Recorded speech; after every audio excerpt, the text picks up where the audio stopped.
우리 옆에 계신 분들과 이렇게 한번 인사 나누셨으면 좋겠습니다. 하나님께서는 당신을 통하여 일하기 원하십니다. 인사 나눌까요? 하나님께서는 당신을 통하여 일하기 원하십니다. 우리 한 번 더 인사 나눕시다. 당신이 그 사람 되기를 축복합니다. 당신이 그 사람 되기를 축복합니다. 아멘. 저는 예전에 하나님과의 관계에 있어서 이런 생각을 좀 많이 해봤어요. 하나님이 정말 나를 통해 일하기를 원하실까? 나는 정말 하나님의 일하신 가운데 필요한 존재일까? 그런 생각들을 좀 많이 해봤던 것 같습니다. 물론 이런 생각은 하나님과의 관계가 제대로 정립되어 있지 않은 그 상태에서 나온 것이긴 하지만요, 당시에는 영적 자존감이 낮은 상태였기 때문에 하나님에 대한 신앙이 좋아 보였던 그 사람과 비교하면서 저 사람이야말로 하나님이 일하신 가운데 꼭 필요한 존재야. 그러나 나는 아니야 라는 그런 생각을 참 많이 했던 것 같습니다. 그런데 하나님과의 관계가 제대로 정립된 이후부터는요, 이러한 생각들이 완전히 사라지게 되었습니다. 그리고 하나님께서는 당신의 일하심 가운데 필요한 자들을 부르시는 것이 아니라 당신의 은혜 가운데 부르신 자들을 당신의 일하심 가운데 필요한 자들로 만들어 가신다는 그 사실을 깨닫게 되었습니다.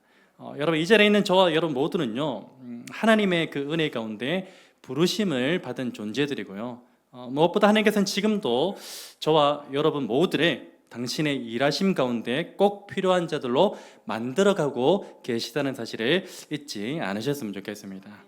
여러분, 그런데 사실 하나님께서는요, 전지전능하신 분이시잖아요. 전지전능하신 분이 하나님이시기 때문에 죄 많고 연약한 인간 없이도, 오늘 저와 여러분 없이도 당신께서 뜻하신 그 일들을 충분히 어떻게 하십니까? 이루어 가실 수 있는 분이세요. 그럼에도 불구하고 하나님께서 오늘 저와 여러분을 부르셔서 당신의 일하심 가운데 꼭 필요한 도구로 만들어 가시는 그 분명한 이유가 있습니다. 그 분명한 이유 가운데 첫 번째는 무엇이냐면요, 바로 하나님께서 오늘 저와 여러분을 당신의 뜻을 함께 이루어갈 동역자로 여기시기 때문입니다. 오늘 우리를 어떤 사람으로 여기시기 때문에 동역자로 여기시기 때문입니다. 여러분, 고린도전서 3장 9절에서 사도 바울은요, 자신과 아볼로를 가리켜서 이렇게 고백합니다. 잘 들어보십시오. 우리는 하나님의 동역자들이요. 우리는 하나님의 동역자들이요. 여러분, 여기서 이 동역자라는 단어는요, 하나님과 함께 일하는 자를 가리킵니다. 혹은 하나님의 일을 함께 감당하는 협력자라는 그 의미로서 쓰여진 것입니다. 그래서 고린도전서 3장 9절에서 우리는 하나님의 동역자들이요라는 이 고백은요, 바울 자신과 아볼로를 포함한 모든 그리스도인들은 하나님의 뜻하신 일들이 이루어지는 그 사역에 참여하도록 영광의 부르심을 받았다는 그런 의미입니다. 여러분, 이런 사실이 참으로 놀랍지 않습니까?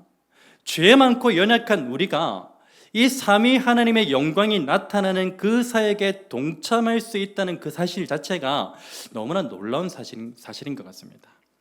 여러분, 하나님께서 오늘 저와 여러분을 부르셔서 당신의 그 일하심 가운데 꼭 필요한 도구로 만들어 가시는 분명한 이유 두 번째는 무엇이냐면요, 바로 하나님께서 우리로 하여금 당신의 능력을 알게 하시기 위함입니다.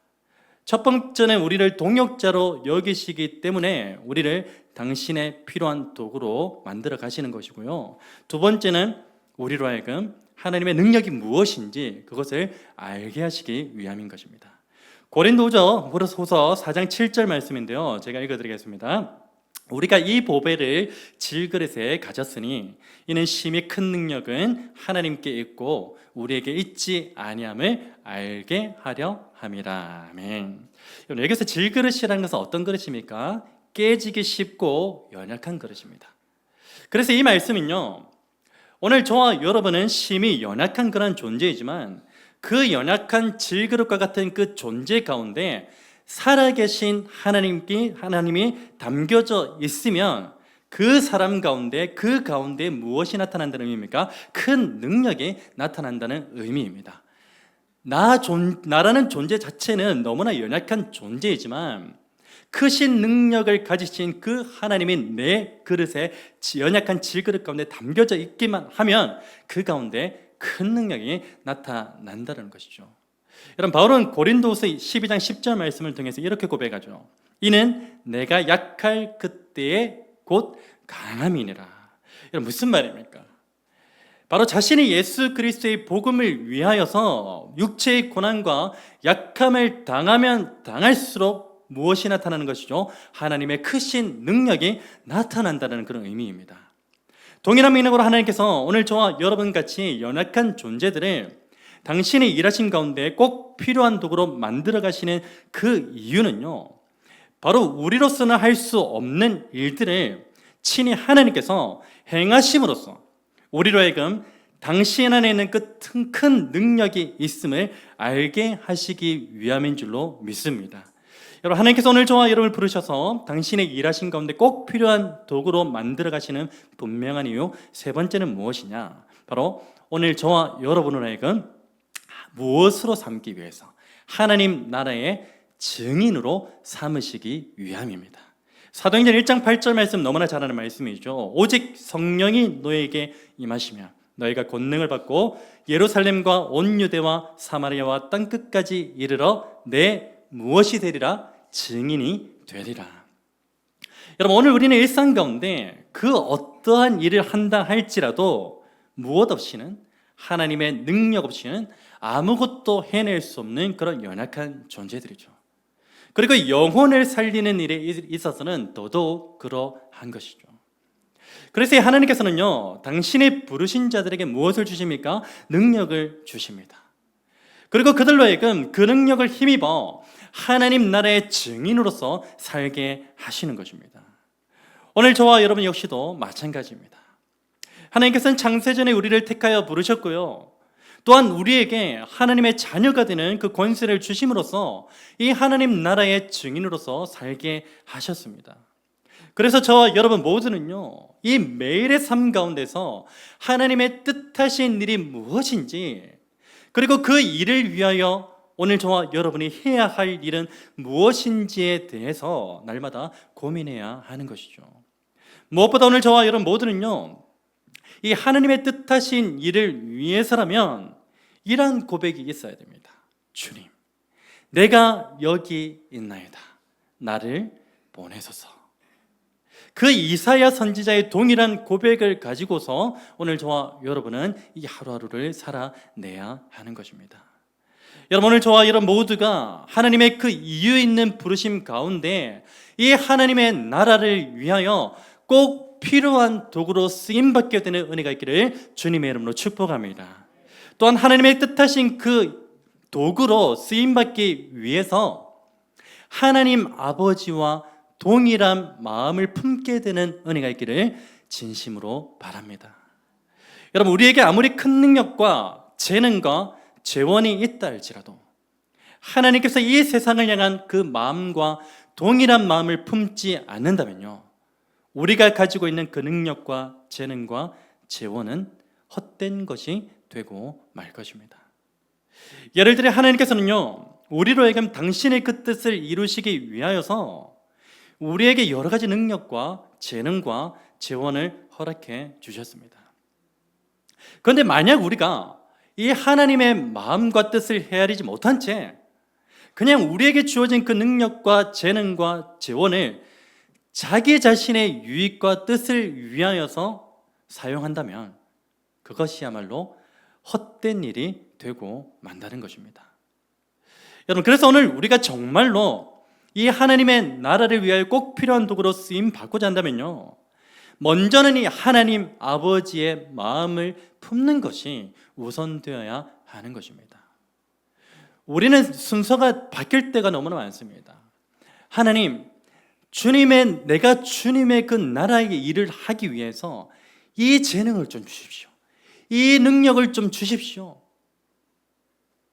이 재원을 좀 주십시오. 이렇게 순서가 뒤바뀐 기도를 할 때가 너무나 많다는 것입니다. 그러나 이 기도를 하기 이전에 먼저 우리가 구해야 될 것이 무엇이라고요? 누구의 마음을? 하나님 아버지의 마음을 나에게 주십시오. 이 기도가 우선되어져야 한다는 것입니다. 여러분, 그렇게 될 때 우리는요, 우리에게 주어진 그 능력과 재능과 재원을 하나님의 나라를 위하여 기꺼이 그리고 즐거이 사용하게 될 것입니다. 여러분, 오늘 본문은요, 하나님의 나라를 위하여서 자신의 전부를 기꺼이 드린 여인, 그리고 즐거이 드린 여인을 소개합니다. 그 여인이 누구냐면 바로 하나님 아버지의 마음을 가진 여인. 누구죠? 바로 한나입니다. 여러분, 한나라는 이 이름의 히브리어 뜻은요, 확장적인 의미는 어떤 의미를 가지고 있냐면 하나님의 은혜를 받은 자를 가리킵니다. 한나의 이름이 뭐라고요? 하나님의 은혜를 받은 자. 여러분, 그런데 사실 사무엘상 1장 전반부만 한번 보십시오. 이 전반부만 보면요, 한나가 과연 그의 이름을 걸맞게 하나님의 은혜를 받았다는 사실을 뒷받침해주는 증거가 있습니까? 하나도 없습니다. 하나님의 은혜 받은 자의 모습이 아니에요. 전반부만 보면. 여러분, 한나는 당시 결혼한 여인이 누리게 되는 가장 큰 은혜인 이 자식이 없다는 결핍을 가지고 있었어요. 하나님의 은혜가 그에게 임하지 않았다는 겁니다. 한나의 이름에 걸맞지 않은 삶의 모습이에요. 여러분, 그 성경의 기록에 의하면요, 한나는 어떤 존재였냐면 남편인 엘가나로부터 누구보다 큰 사랑을 받은 그런 여인이에요. 여러분, 그럼에도 불구하고 그 사랑이 자신이 가지고 있는 가장 큰 결핍을 채워주지는 못했던 것입니다. 이처럼 한나는요, 자신의 이름과는 전혀 어울리지 않는 마라와도 같은 인생의 여정을 걸어가고 있는 중이었습니다. 그런데 어느 순간에 한나는 이 고통과 괴로움을 뜻하는 마라의 길에서 벗어나서 기쁨과 즐거움을 의미하는 나오미의 길에 들어서게 됩니다. 여러분, 한나가 나오미의 길에 들어서게 된 때는 언제입니까? 그 시점을 보시면요, 바로 그가 자신의 가장 큰 결핍을 하나님께 쏟아냈을 때입니다. 그때 자신의 인생의 길이 마라에서 나오미로 바뀌게 됩니다. 사무엘상 1장 15절 중반부 말씀입니다. 한번 보십시오. 나는 마음이 슬픈 여자라. 포도주나 독주를 마신 것이 아니요. 같이 읽겠습니다. 여호와 앞에 내 심정을 통한 것뿐이오니. 그럼 여기서 한나가 하나님께 자신의 심정을 통했다는 것은요, 1차적으로는 어떤 의미를 가지고 있냐면 현재 자신이 가지고 있는 고통과 괴로움과 슬픈 마음을 하나님께 쏟아냈다라는 그런 의미를 가지고 있습니다. 1차적인 의미예요. 그리고 이것에 대한 확장적인 의미는요, 한나가 하나님께 자신의 심정을 통했다는 것은 무엇을 의미하냐면 바로 현재 하나님의 뜻이 무엇인지, 그리고 하나님께서 시대를 향한 그 마음이 무엇인지를 정확하게 이해하고 깨달았다는 것을 의미하는 것입니다. 그것이 바로 하나님께 자신의 심정을 통했다는 거예요. 여러분, 그런데 이상한 것이 있습니다. 무엇입니까? 바로 이 한나가 물리적으로는 자신의 결핍이 해결되어졌습니까? 해결 안 됐어요. 물리적인 그 결핍이요, 해결되지 않았습니다. 그럼에도 이 한나가 기쁨과 즐거움을 가지게 된 그 이유가 무엇입니까? 바로 지금까지는 자신의 결핍에만 매몰되어 있다 보니까 하나님의 뜻과 마음이 무엇인지를 보지 못했습니다. 우리도 그렇잖아요. 우리는 정말 하나님 앞에 이기적인 존재잖아요. 그래서 기도할 때마다 뭘 기도합니까? 자꾸 내 문제를 놓고 기도해요. 내 문제를 놓고 기도하지 말라는 게 아니에요. 잘 이해를 하셔야 됩니다. 여기에 매몰되면 안 된다는 겁니다. 근데 한나는 지금까지 자신의 결핍에만 매몰되어 있었어요. 그러니까 하나님의 뜻이 무엇인지, 시대를 향한 하나님의 마음이 무엇인지 정확하게 이해하지 못했던 것입니다. 그런데 하나님께 자신의 심정을 통하는 가운데 그걸 깨달은 거예요. 하나님의 뜻이 무엇인가? 하나님이 시대를 향한 마음이 무엇인가? 그것을 정확하게 이해하고 깨닫게 된 것입니다. 그래서 한나의 인생의 여정의 길이 마라에서 나오미로 변화된 것입니다. 여러분, 당시 시대를 향한 하나님의 뜻과 마음이 무엇이었습니까? 호세아서 11장 7절 말씀을 인용해서 이 당시 시대를 향한 하나님의 뜻과 마음을 표현하자면 바로 이것입니다. 내 백성이 끝끝내 내게서 물러가나니 비록 그들을 불러 위에 계신 이에게로 돌아오라 하여도 일어나는 자가 하나도 없더라.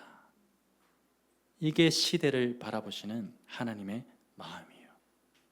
다시 말하자면요, 한나가 하나님께 심정을 통하던 그 시대에 하나님의 마음과 뜻에 부합한 사람이 아무도 없었다는 것입니다. 여러분, 실제로 한나가 살아가던 그 시대는요, 어떤 시대였습니까? 사사 말기 시대였어요. 이것을 인간의 신체로 비유하자면요, 말기암을 앓고 있는 그런 시대로 불릴 정도로 이 인간이 하나님의 뜻에 역행하며 살던 그 시대였습니다. 이 시대를 가리켜서 성경이 이렇게 표현하죠. 사사기 21장 25절 마지막 구절인데 우리 잘 아는 말씀이에요. 그때에 이스라엘의 왕이 없으므로 사람이 각기 자기의 소견에 옳은 대로 행하였더라. 하나님께서 바라보는 시대의 관점입니다. 여러분, 이 말씀은 어떤 의미입니까? 바로 당시 이스라엘 백성들은요, 그들의 참된 왕이신 하나님의 통치를 거부하고 죄 가운데에서 자신의 뜻과 마음이 가는 대로 행하였다는 겁니다. 참된 왕이신 하나님이 살아계심에도 불구하고 하나님의 뜻이 무엇인지 헤아리지도 않고 시대를 바라보시는 그 하나님의 마음이 무엇인지 알아보지도 않으려 하고 오직 자신의 뜻을 관철시키려고 자신의 유익을 위하여 살아왔던 그 시대가 사사 말기 시대, 그리고 이어지는 한나가 하나님 앞에 기도하던 그 시대입니다. 여러분, 실제로 당시 이스라엘의 타락은요, 무엇을 보면 알 수 있냐면 종교 지도자들의 삶을 들여다보면 그들이 얼마나 타락했는지, 그들의 죄에 대하여 얼마나 무지하고 무감각했는지를 쉽게 알 수가 있습니다. 백성들의 삶 볼 필요 없습니다. 백성들의 영적 지도자라고 불리는 그 종교 지도자들만 보면 알 수 있습니다. 여러분, 당시 영적 지도자인 제사장 엘리를 보십시오. 성경은 그를 가리켜서 무엇이라고 증거했냐면 엘리의 눈이 점점 어두워갔다라고 그렇게 증거합니다. 그러면서 엘리 제사장이 얼마나 영적으로 분별력이 쇠퇴했는지를 말해주고 있습니다. 실제로 엘리는 어땠습니까? 자신의 아들들의 종교적인 타락, 그리고 영적인 그 타락에 대해서 말은 했죠. 그러나 언급만 했을 뿐이죠. 그들을 향한 강력한 징계나 제재를 가하지 않았습니다. 방관이죠. 여러분, 그리고 한나가 하나님께 심정을 통할 때 이 엘리는 어떻게 했습니까? 이 한나를 취한 것으로 여겼어요. 네가 취했구나. 포도주를 그만 마셔라. 포도주를 끊으라고 그렇게 책망할 정도로 영적 분별력이 쇠퇴해 있었습니다. 이게 당시 영적 지도자를 대표하는 제사장의 모습이었어요. 백성들의 모습은 두말하면 잔소리죠. 여러분, 그리고 한나의 남편인 엘가나는 어떻습니까? 당시 엘가나는요, 레위 지파였어요. 다른 11지파보다 어쩌면은 하나님과 더 친밀한 관계에 있어야 될 그런 레위 지파죠. 하나님의 뜻이 무엇이고 시대를 향한 그 하나님의 마음이 무엇인지 헤아릴 수 있어야 되는 것이 레위 지파 아니겠습니까? 그런데 당시 엘가나는 레위 지파였지만요, 고대 근동 사회에서 관습으로 허용되고 있던 이 일부 다처제를 자신 역시 허용하고 있었습니다. 여러분, 물론 성경은 엘가나의 이러한 삶에 대해서 직접적인 평가를 하고 있지는 않습니다. 저도 평가하고 싶지는 않습니다. 그렇지만 이 하나님의 창조 질서와 그 뜻이 무엇입니까? 일부 다처입니까? 아닙니다. 일부 일처이죠. 하나님의 창조 질서와 시대를 향한 하나님의 뜻이 일부 일처에 있기 때문에 엘가나 역시 무엇을 지향했어야 됩니까? 일부 일처를 지향했어야 돼요. 그런데 엘가나는 고대 근동 사회에서 관습적으로 허용되고 있던 그것을 그대로 자신도 허용합니다. 여러분, 그것은 분명히 하나님의 뜻에는 부합되지 않는 것이었습니다. 시대가 이랬다는 것을 말씀드리는 거예요. 그럼 당시 이스라엘의 상은요, 하나님의 마음에 합한 사람이 아무도 없을 정도로 심각한 영적 암흑기에 놓여 있는 상황이었습니다. 여러분, 이런 상황 가운데 하나님께서 어떻게 하십니까? 한나에게 찾아오시죠. 자신의 심정을 하나님께 통하고 있는 한나에게 찾아오셔서 한나를 만나주십니다. 그리고 한나는 하나님께 자신의 심정을 통하는 기도를 올려드리게 되는데요, 그 기도의 내용이 오늘 본문의 말씀입니다. 본문 10절 11절 말씀 다시 한번 읽어보기를 원합니다. 함께 읽겠습니다. 한나가 마음이 괴로워서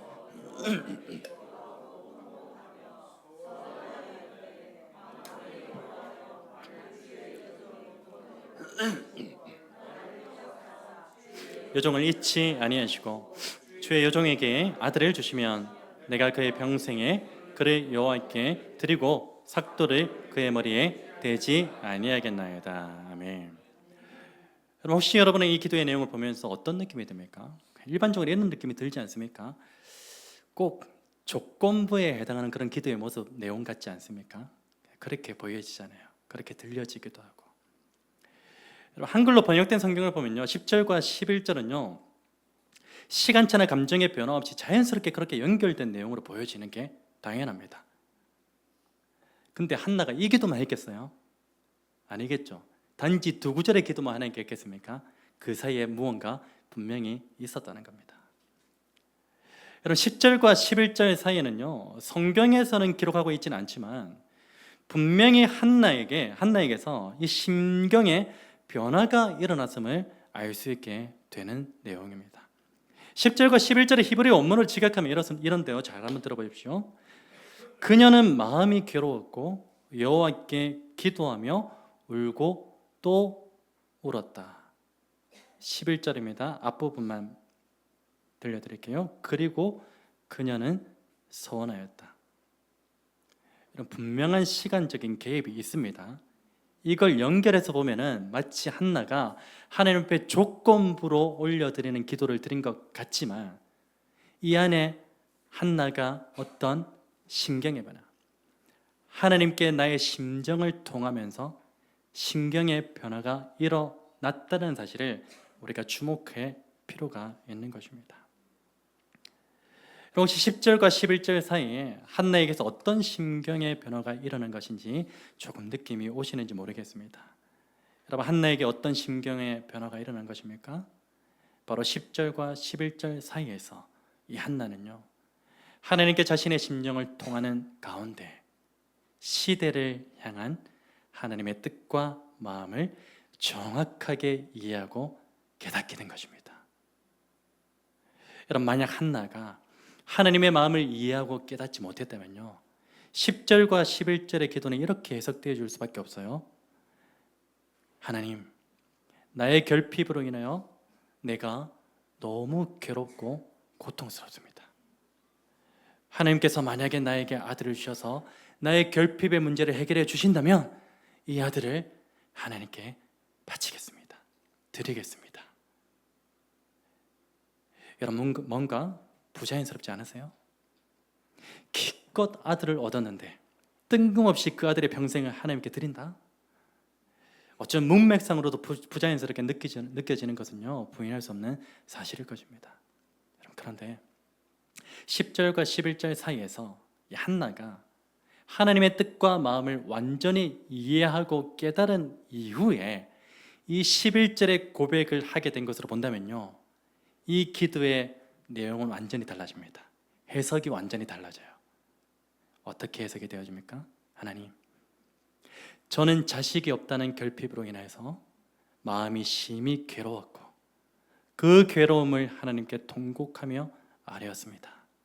그런데 이 시대의 패역함을 바라보시는 하나님이야말로 저보다 더 큰 근심과 마음의 괴로움을 가지고 계셨다는 사실을 이제서야 깨닫게 되었습니다. 자신의 괴로움을 하나님 앞에 통했는데 하나님의 마음이 한나에게 통하게 된 거예요. 그리고 그 기도는 이어집니다. 하나님, 간절히 바라오니 저에게 아들을 주십시오. 저에게 아들을 주신다면 그 아들을 나의 소유와 자랑으로 삼지 않고 오직 이 시대를 바라보며 마음에 근심하고 계시는 하나님, 당신을 위하여 그 아들을 기꺼이 그리고 즐거이 드리겠나이다. 이게 한나가 하나님 아버지의 마음을 가진 기도의 본질적인 내용인 것입니다. 조건부의 기도가 아니었다는 것입니다. 여러분, 한나가 서원한 그 기도는요, 자신의 뜻을 이루기 위한 조건부의 기도가 아니었음을 잊지 말아야 합니다. 한나의 기도는 무엇이었습니까? 오직 하나님의 뜻을 이루어 드리고자 이 패역한 시들을 향한 그 하나님 아버지의 마음이 담겨져 있는 기도인 줄로 믿습니다. 여러분, 십자가를 지시기 전날 밤에 겟셋마네에서 땀이 핏방울같이 될 정도로 기도에 힘쓰진 그 예수 그리스도를 보십시오. 예수 그리스도께서는요, 평생을 하나님의 뜻을 위하여 살아오신 분입니다. 그리고 마지막 순간까지도 하나님의 뜻을 이루기 위해서 힘써 기도하신 분이시죠. 마태복음 26장 29절 말씀입니다. 내 아버지여, 만일 할만하시거든 이 잔을 내게서 지나가게 하옵소서. 그러나 나의 원대로 마시옵고 아버지의 원대로 하옵소서. 여러분, 만약 예수 그리스도께서 이 패역한 시대를 향한 그 하나님 아버지의 뜻이 무엇인 줄 알지 못했다면요, 자신의 유익과 뜻을 구하는 그 기도를 하나님께 올려드렸을 것입니다. 내가 왜 죽어야 됩니까? 나는 무지한데 내가 왜 죽어야 됩니까? 그렇게 자신의 유익을 구하는 기도로 올려드렸을 거예요. 그러나 예수 그리스도께서는요, 누구보다 하나님 아버지의 마음을 잘 알고 계셨습니다. 그리고 결국은요, 아버지의 뜻대로 십자가를 지심으로써 모든 인류 가운데 구원과 영생의 길을 열어주셨습니다. 그리고 지금 이 자리 가운데 예수 그리스도를 영접한 저와 여러분 모두가 그 구원과 영생을 누리고 있는 줄로 믿습니다. 사랑하는 여러분, 기도라는 것은요, 자신의 뜻을 하나님께 관철시키는 것이 아님을 반드시 기억하시길 바랍니다.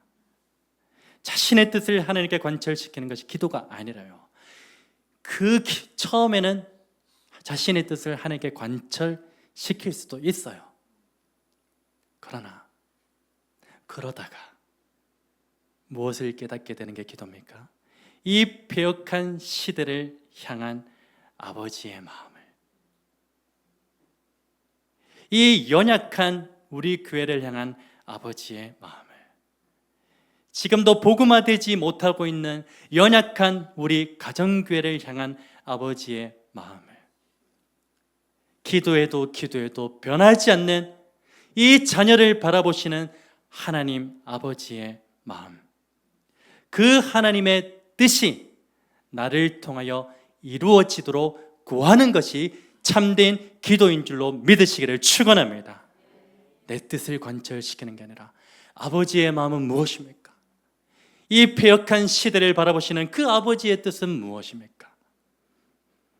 패역한 나를 바라보시는, 자녀를 바라보시는, 이 가정을 바라보시는, 교회를 바라보시는 아버지의 마음은 무엇입니까? 그것을 먼저 구하는 것이 참된 기도임을 기억하시고 그 아버지의 마음을 나에게 먼저 주십시오. 내 뜻과 내 소유를 먼저 구하는 기도가 아니라 하나님 아버지의 마음을 나에게 충만하게 부어 주십시오라고 먼저 구하시는 저와 여러분의 복된 인생 되시기를 주님의 이름으로 축원합니다. 여러분, 그리고 마지막으로 오늘 저와 여러분의 기도 가운데 하나님 아버지의 마음이 진하게 물들어 있기를 간절히 바랍니다. 그래서 오늘 저와 여러분 모두가 하나님 아버지의 마음이 담겨져 있는 그 기도를 올려드림으로써 우리가 머물러 서 있는 그 곳곳마다 회복의 역사가 일어나기를 주님의 이름으로 축원합니다. 어디에 회복의 역사가 필요합니까? 먼저는 내 가운데 회복의 역사가 필요합니다. 우리 가정 가운데 회복의 역사가 필요합니다. 이 시대 가운데 회복의 역사가 필요하고요, 교회 가운데, 공동체 가운데 회복의 역사가 필요합니다. 그 회복의 역사는 누구의 기도를 통하여? 나의 기도를 통하여.